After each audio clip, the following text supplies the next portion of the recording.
Biz o insana dərman verib, yox sən 7-8 saat yatmalısan deməyimiz doğru deyil. Antidepresan istifadə edim, yuxum düzəlsin. Uzun müddət yuxusuz qalan insanda nələr gözləyir? Qısa yaddaşı pozulmağa başlayacaq. Otaq necə olmalıdır? Mən uşağı öyrədirəm səs-küydə yatsın. Yuxu xəstəlikləri müalicə edilmədikdə mütləq fəsadlara səbəb olur. Qaraciyər sirrozuna aparır. Maarifləndirici video ilə qarşınızdayıq. Yəni bir saçdan ötürü həyatı məhv eləməyə dəyərmi?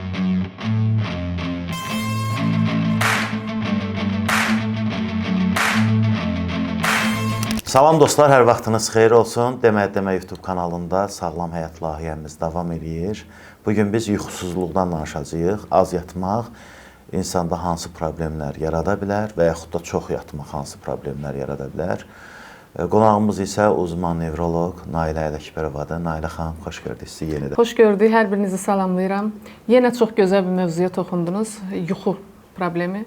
Yuxu da sadə görünə bilən, amma bir neçə xəstəliyi özündə birləşdirən ayrıca bir yuxu xəstəlikləri dediyimiz nevrologiyanın bölümüdür və olduqca ciddi fəsadlara gətirib çıxara biləcək yuxu xəstəlikləri var. Ona görə suallarınızı verin və başlayaq. Bax, bizim o vaxtı, mənim uşaqlığım 90-cı illərə düşüb, telefon, internetin olmadığı dövrlər idi.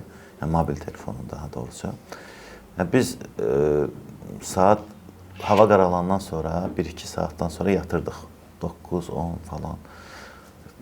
Avtomatik olaraq da 6-7-də də yuxumuz bitirdi, dururduq da.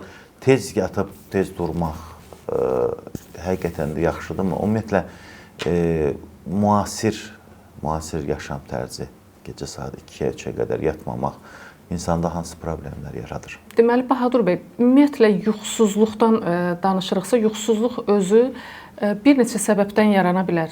Yuxusuzluq xəstəliyi də var, insomni deyirik buna biz. Bu bir nevroloji xəstəlikdir. Yəni, yata bilmir adam. Bəli, yata bilmir və bunun diaqnozu qoyulmaq üçün obyektiv müayinə üsuluna ehtiyac var. Yəni, xəstənin ifadə etdiyi mənim yuxusuzluğum var, mən yata bilmirəm. Bu o demək deyil ki, bunun yuxusuzluq xəstəliyi var. Bu bir neçə səbəbdən ortaya çıxa bilən sadəcə bir əlamət də ola bilər. Yəni, yuxusuzluq xəstəlik sayılır da? Yuxusuzluq birincili yuxusuzluqdan söhbət gedirsə, bu nevroloji xəstəlikdir. Yox, ikincili olaraq yuxusuzluq yaranıbsa, bu müxtəlif səbəblərdən ola bilər. Hər hansı bir texniki avadanlığın istifadəsi, xüsusilə telefon, kompüter istifadəsi ilə əlaqədar ola bilər. Stres keçirmisiniz, ona bağlı ortaya çıxa bilər. Hər hansı bir dərman istifadə edirsiniz, müəyyən qrup dərmanlar var. Onların istifadəsinə bağlı olaraq yan təsir kimi özünü göstərə bilər. Başqa digər orqanların xəstəliyinə bağlı ortaya çıxmış ola bilər. Bu birincili yuxusuzluq xəstəliyidir. Bu artıq ikincili insomni deyirik buna biz. Və bu başqa ixtisas həkimləri tərəfindən də səbəb aradan götürüldükdə düzələ bilən bir yuxusuzluqdur. Amma birincili yuxusuzluq dediyimiz nevroloji xəstəlik var. Yəni sırf beynin biokimiyası ilə əlaqədardır və bu barədə danışarıq. Diaqnozun qoyulması üçün nevroloq tərəfindən, yəni ixtisaslı nevroloq tərəfindən müayinələrə ehtiyac var. Bu artıq digər ixtisas həkimləri tərəfindən müalicə edilə bilməz. Bu, qeyd etdiyim kimi, diaqnoz qoyulduqdan sonra nevroloji ixtisası yuxu xəstəlikləri üzrə ola bilən bir həkim tərəfindən müalicə edilməlidir. Yəni, adam nə qədər yatır? Tam yatmaya bilməz də təbii ki. 3-4 saat yuxusu var da, deyək belə, gün ərzində. Yoxsa nədir o? Yuxusuzluğun əlaməti nə qədər sayılır? Məsələn, neçə saat yatanda artıq bu yuxusuzluq sayılır? Və yaxud da yuxuya gedə bilməməkdirmi? Bunun əlamətləri nədir? Yuxusuzluq problemi ümumiyyətlə kimdə olursa, çox zaman bunu yaxınları da tövsiyə edə bilir. Filan şeyləri et, filan dərmanı qəbul et, bu düzələcək. Söhbət birincili insomniyadan gedir, nevroloji xəstəlikdən və yaxud digər ixtisas həkimi tərəfindən də ola bilir. Tövsiyələr verilir ki, məsələn, gecə 7-8 saat yatmaq lazımdır. Bu gecə 7-8 saat yatmaq üçün də dərman tövsiyə olunur ki, get bu dərmanı iç, mütləq sənin beynin 7-8 saat yatmalıdır. Bunu nəyə görə deyirlər? Bu məlumatı verirlər, eşidiblər, amma axıra qədər bilmirlər məlumat. Bilirsiniz, hər insan, hər beyin eyni deyil. Beyinlər müxtəlifdir və beyinlərin də yuxu zamanı özünü bərpa etmə müddəti müxtəlifdir. Bu 7-8 saat və yaxud 6-8 saat ifadə edilən vaxt təxminən 80-85% insana aiddir. Amma yerdə qalan 15% insanda bu müddət dəyişə bilir. Necə dəyişə bilir? Çox və yaxud az ola bilir. Elə insan var 3-4 saat yatır. Genetik olaraq buna Bəs artıq uyğundur və bu yuxu ona bəs edir. Biz o insana dərman verib, yox sən 7-8 saat yatmalısan deməyimiz doğru deyil. Mən 9 saat yatmasam özümə gəlmirəm məsələn. ilə əlaqədar ixtisaslı bir mütəxəssis bunu deyə bilməz. Bunu qeyd etdiyim kimi bu məlumatı eşidib hardansa və hər kəsə şamil edə bilən biri tərəfindən deyilə bilər. Və yaxud əksinə 7-8 saat deyil, 10-11 saat yuxuya ehtiyacı olan insanlar var. Adını tənbəl qoyurlar bu insanların. Bu insanlar illərdir işə gedir, illərdir səhər gəlir, gah kofe içir, baxırsınız halsızdır, özünü masaj etdirmək istəyir, pəncərədə açır, hava almaq istəyir, müxtəlif üsullardan istifadə edir ki, o yuxudan oyanıqlığa keçmə dönəmi düzəlsin bu insanda və özünü gümrah hiss etsin. Ümumiyyətlə bir insanda yuxu tipi ilk növbədə müəyyən olunmalıdır ki, bu insanın yuxu tipi nədir? Ondan sonra ona hansısa tövsiyəni vermək olar. Əgər bu insan qeyd etdiyim 15%-in içərisindədirsə və bu qeyd edim ki, ixtisaslı həkim tərəfindən deyildikdən sonra ciddiyə alına bilər, o zaman artıq insan həyatını ona uyğunlaşdıra bilər və dərman içib içməmə ehtiyacı ondan sonra müəyyənləşdirilə bilər. Çünki yuxu zamanı beynin, yəni yuxu və oyanıqlıq vaxtları hər kəsdə eyni olmadığına görə insan yuxudan əgər oyanırsa, özünü yaxşı hiss edir, gümrah hiss edir, işinə başlaya bilirsə, demək ki, onun ehtiyacı olan yuxu saatı ya 7-8 saatdır, ya 10-11 saatdır, ya da 3-4 saatdır. Gecə bir insan 3-4 saat yatar, amma səhər cin kimidir, öz işində, gücündədir, işlə gedir, yuxulu deyil, diqqəti dağılmır, özünü gümrah hiss edir, kofe içmə ehtiyacı yoxdur. Demək ki, bu insan ehtiyacı böyük ehtimal ki, bəli, bu qədər yuxu ehtiyacıdır.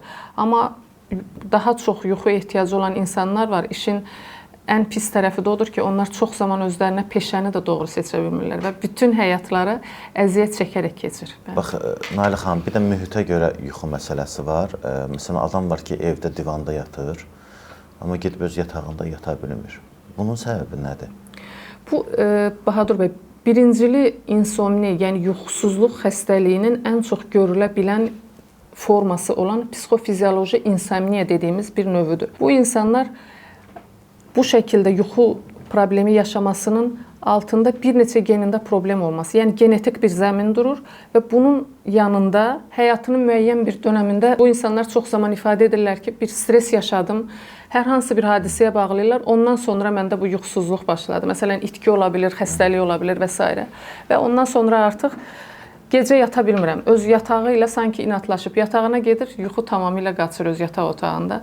Amma baxırsınız televizorun qabağındadır, divandadır, oturub orada mürgülür, yata bilir. Və yaxud kresloda və yaxud başqa bir yerdə gedib yata bilir. Amma yetər ki, öz yatağına getsin, orada yata bilmir. Bu bir yuxu pozulması növüdür və bu insanlar xüsusilə, yəni şəxsiyyətinə biz tip olaraq baxsaq, bu insanlar olduqca mükəmməliyyətçi insanlardır. Hər detala fikir verən, daha dəqiq yaşamağı sevən insanlardır, amma belə bir yuxu problemi var.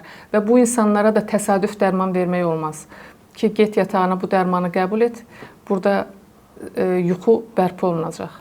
Nə cür dərmanlar verirsiniz? Antidepressantlar mı verirsiniz, yoxsa necə verirsiniz? Yuxu xəstəliklərinin müalicəsi hər xəstəyə özəl olaraq seçilir. Yəni, elə bir resept yoxdur, elə bir dərman yoxdur ki, biz onu bütün yuxusuzluqdan əziyyət çəkən insanlara edək. Təəssüf ki, bəzən edilir bu. Günümüzdə bir çox ixtisas həkimləri yuxu dərmanı yazmağı sevirlər nədənsə. Amma bunun sonrasını əlbəttə mən düşünürəm ki, bilmədiklərinə görə bunu edirlər. Bu xəstələrdə başqa problemlər bərabərində gətirə bilir. Hər xəstənin yuxusuzluq səbəbi araşdırılmalıdır. Bunu araşdırmaq üçün texniki avadanlıq lazımdır, ixtisaslı nevroloq həkim lazımdır və yuxusuzluğun səbəbi yalnız araşdırıldıqdan sonra ona uyğun müalicə seçilməlidir. Bəzi dərmanlar var ki, yuxusuzluğun daha doğrusu yaranmasında ya yuxunu başlatma problemi var insan, yəni yatağına gedir, yata bilmir. Normalda bir insan 20-30 dəqiqə içində yuxuya getməyi bacarmalıdır.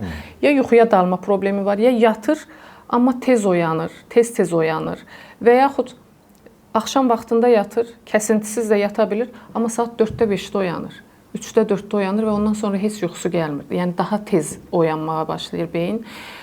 Bu gördüyünüz kimi müxtəlif şəkildə yuxusuzluq xəstəliyi özünü göstərə bilir və hər birinin də müalicəsi fərqlidir.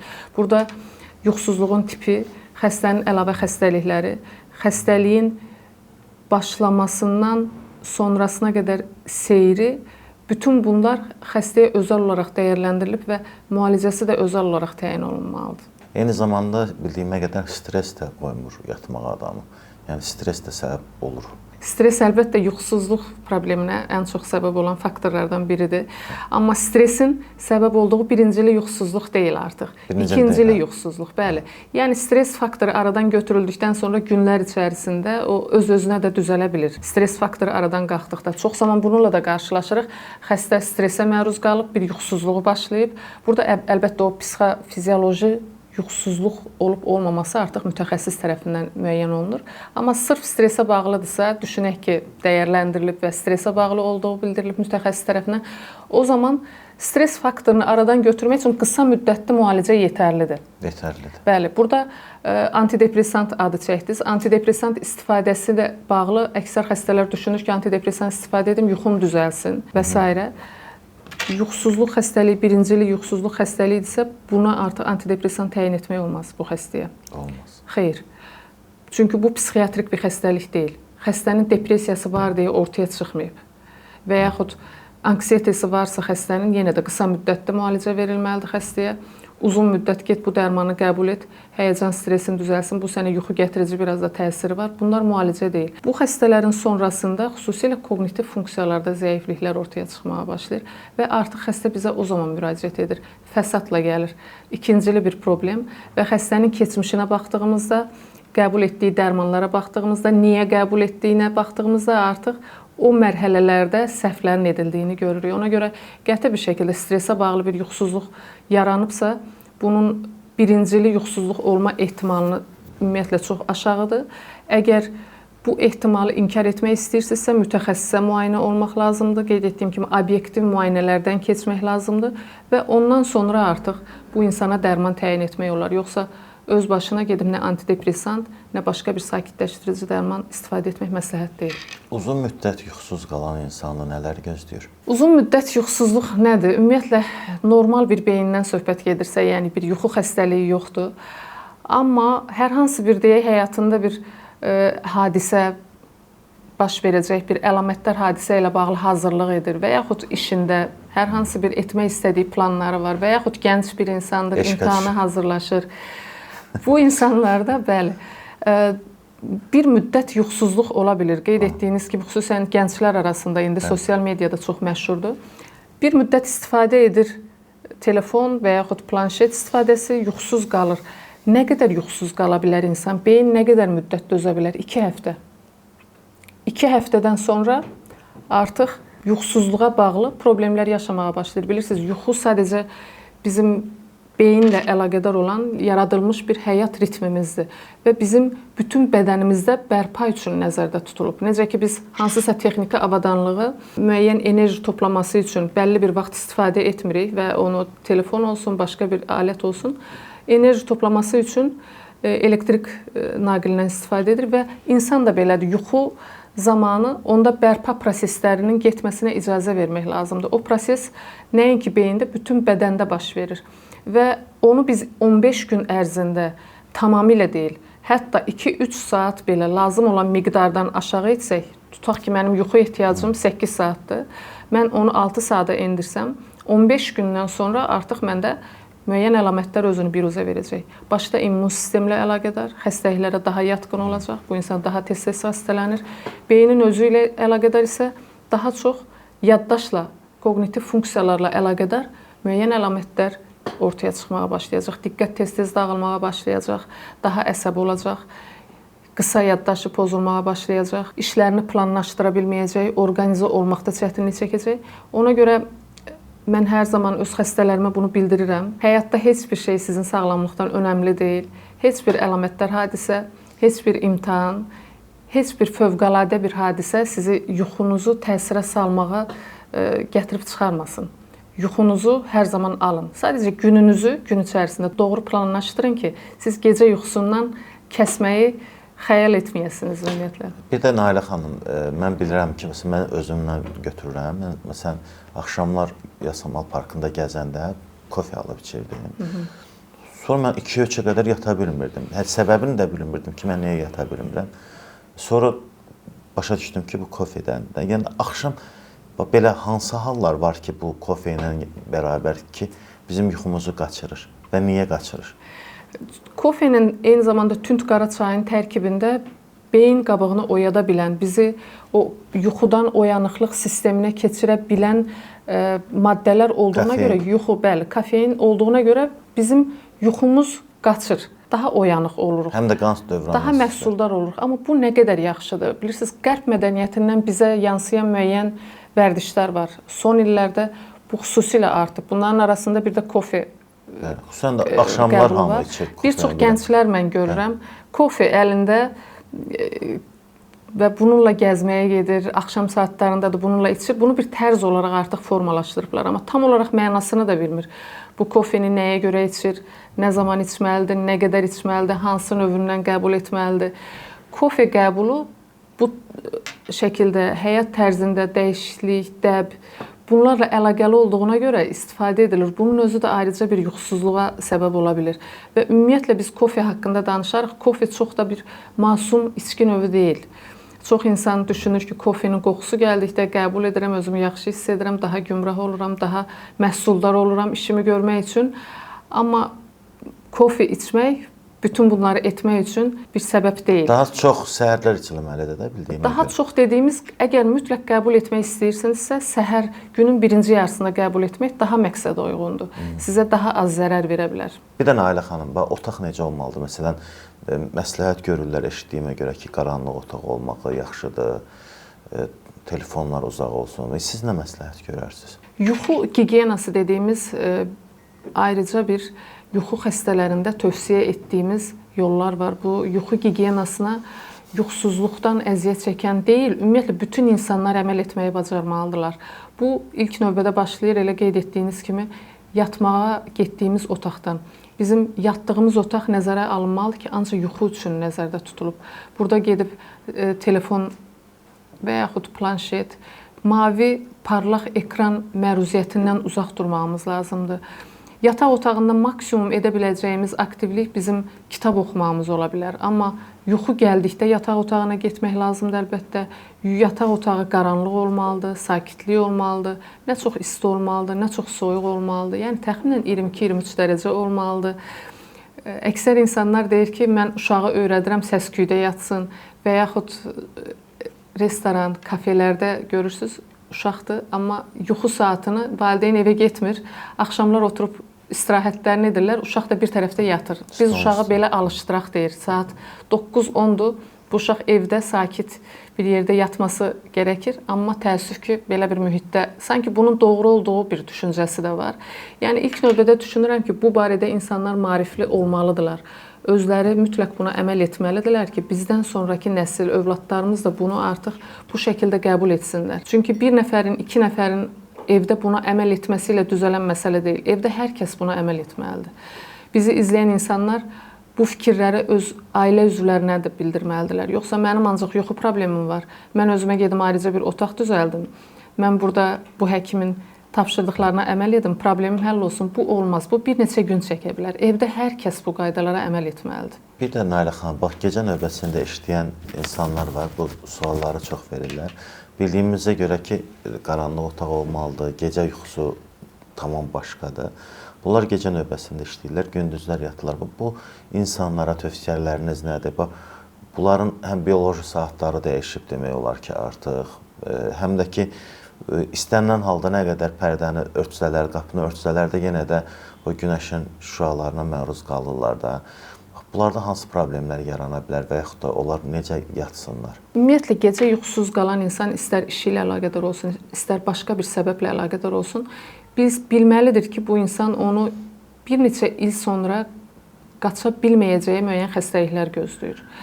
Bu xəstəliklər onun daxili orqanlarında da ola bilir və eyni zamanda beyində də ola bilir. Beyində ən çox degenerativ xəstəliklər üçün zəmin yaranmış olur. Degenerativ xəstəliklər yaddaş xəstəlikləridir, Parkinson xəstəliyidir, Parkinson plus sindromlardır. Bütün bunlar 30-lu, 40-lı, 20-li yaşlarda yaşanmış bir həyatın nəticəsi olaraq qarşımıza çıxmış ola bilir. Və istər işinlə, istər qeyd etdiyiniz kimi başqa bir səbəblə əlaqədar yuxusuzluq varsa bunu mütləq bir şəkildə həll etməyə çalışmalıdır. Yuxusuzluq yox, yatır Ən yaxşı, azından- amma gündüz yatır da, belə deyək. Ən azından mən xəstələrimə bu şəkildə bildirirəm. Həftə sonları yatmağa çalışsınlar. Yəni bir istirahət şəkildə ehtiyacı varsa onu yatsın. Günüz yuxusu gəlirsə, bəli, orada dayansın və yatsın. Artıq başqa bir iş dalınca qaçmasınlar. Çünki beynin ehtiyacı var ki, o yuxu gəlir və yuxu gəldiyi zaman artıq yatmaq lazımdır. Başqa bir şəkildə onu aradan götürməyə çalışmaq düzgün deyil. Beynimiz və yaxud da bədənimizin digər orqanları yalnız bildiyimə görə yuxuda biz yatarkən bərpa olur da, düzdürmü? Bəli, yalnız bizim yuxuda olduğumuz zaman beyin hüceyrələrində bərpa gedir, toksinlərdən təmizlənir, özünü yeniləmə prosesləri başlayır. Bizim daxili orqanlarımızda böyrəklərimiz olsun, qaraciyər olsun, endokrin sistemimiz olsun, bütün bunlarda yenilənmə prosesləri gedir. Yəni dərmansız təsəvvür edin, xroniki xəstəliklərimiz öz-özünə düzəlir. Hətta bir misal deyim sizə. Kəskin infeksion bir xəstəlik, üst tənəffüs yolu infeksiyası keçirən bir insan birazca yuxu yatır, 1 saat, 2 saat. Oyandıqdan sonra özünü görürsünüz necə yaxşı hiss etməyə başlayır. Sanki müəyyən qədər sağalıb, yaxşılaşıb. Çünki bədəndə o zaman bizim immun sistem ilə infeksion xəstəliklərin mübarizəsi üçün müəyyən maddələrdə artış baş verir və müqavimət göstərə bilməsi üçün, döyüş aça bilməsi üçün o yenidən güc toplaya bilir və onu da yuxuda edir. Ona görə yuxudan sonra artıq düzəlir. Yəqin ki, köhnələrdən eşitmiş olarsınız. Birazca yatsın, düzələcək. Yuxusunu bərpa eləyin, birazca düzələcək. Bütün bunları onlar təcrübə ilə deyirdilər, amma bugünkü gündə biz artıq onu elmi araşdırmalarla beyində gedən o müəyyən biokimyəvi proseslərin nəticəsi olaraq necə baş verdiyini bilərəkdən söyləyirik. Ona görə mən hər zaman deyirəm, ən azından müəyyən şeyləri insanlar bilməyə bilir. Maarifləndirməyə çalışırıq, müəyyən qədər insanlar bizi dinləyir, bəziləri dinləmir. Ən azından keçmiş insanların tövsiyələrinə qulaq asın deyirəm. Onlar artıq təcrübədən keçiriblər, ən azından bu şeyləri bilirlər. Heç olmasa nənələrinizin, öz valideynlərinizin tövsiyələrinə qulaq assınlar. Nailə xanım, bəs çox yatmaq necə? Çox yatmaq da zərərlidirmi? Çox yatmaq, qeyd etdiyim kimi, beynin bir yuxu ehtiyacı var. Bu bəzilərinə çox görünə bilər. Məsələn, elə insanlar var, axşam saat 10-da, 11-də yatır və səhər saat 9-da, 10-da, 11-də durmaq istəyir və yalnız ondan sonra özünü gümrah hiss edir. Bu artıq bunun yuxu tipidir. Yəni çox yatan insan tipidir bu. Toyuq yuxu tipi deyirik biz buna, toyuqlar kimi. Biri də var, çox yatan demək, yəni bu insan gündüz işdədir, başqa bir yerdədir, maşın sürür. Buna yuxu gəlir, anormal yuxular gəlir və o yatır həqiqətən də. Bu maşın sürərkən baş verirsə qəzaya səbəb ola bilər. İşdə, toplantıda, iclasdadırsa, yoldaşları bunu artıq dəfələrlə görürlər ki, bu yoldaş iclasda həmişə yatır. Bu gündüz yuxulama ilə gedən çox yatma kimi ifadə etdiyiniz bir yuxu xəstəliyidir. Bu da müalicə edilməlidir. Bunun özü də ayrıca bir xəstəlikdir. Və yuxu xəstəlikləri sadəcə insanlar düşünməsin ki, yuxusuzluq, çox yatma kimi hallarla özünü göstərir. Yuxuda hərəkətlər etməklə özünü göstərə bilir. Qol, ayaq hərəkətləri, qışqırmaq, bağırmaq, yuxuda durub gəzmək, yuxuda durub yemək yemək, bunun kimi hallarla da özünü göstərə bilir. Yəni yuxu xəstəlikləri alt tiplərinə də baxanda təxminən 90-a qədər növ var və bunların hər biri incələnməlidir. Altında genetik səbəb mi var, xəstənin başqa bir xəstəlikləri mi var, xəstənin yuxu tipi nədir, ona hansı müalicə təyin ediləcək. Bütün bunlar müəyyən edildikdən sonra yola çıxmaq lazımdır. Yoxsa çox zaman ya ciddiyə almamaq və yaxud yaxınının və yaxud da kiminsə tövsiyəsi ilə öz başından dərman istifadə etmək qəti bir şəkildə doğru yanaşma deyil. Çünki yuxu xəstəlikləri müalicə edilmədikdə mütləq fəsadlara səbəb olur. Bir də Nailə xanım, bax adam var ki, yatır 8 saat, 9 saat, 10 saat da yatır, amma nə qədər yatır, yatsın, yuxudan yorğun oyanır. Bunun səbəbi nədir? Bu insanın yuxudan əgər yorğun oyanırsa, demək ki, bu keyfiyyətli yuxu yatmır. Demək ki, bunun beyni lazım olan yuxunu ala bilmir. Bu bir neçə səbəbdən ola bilir. Ola bilər ki, bu insan kifayət qədər yatmır. Yatır, oyanır, kəsintili yatır. Yəni yuxuda bir neçə dəfə oyana bilir.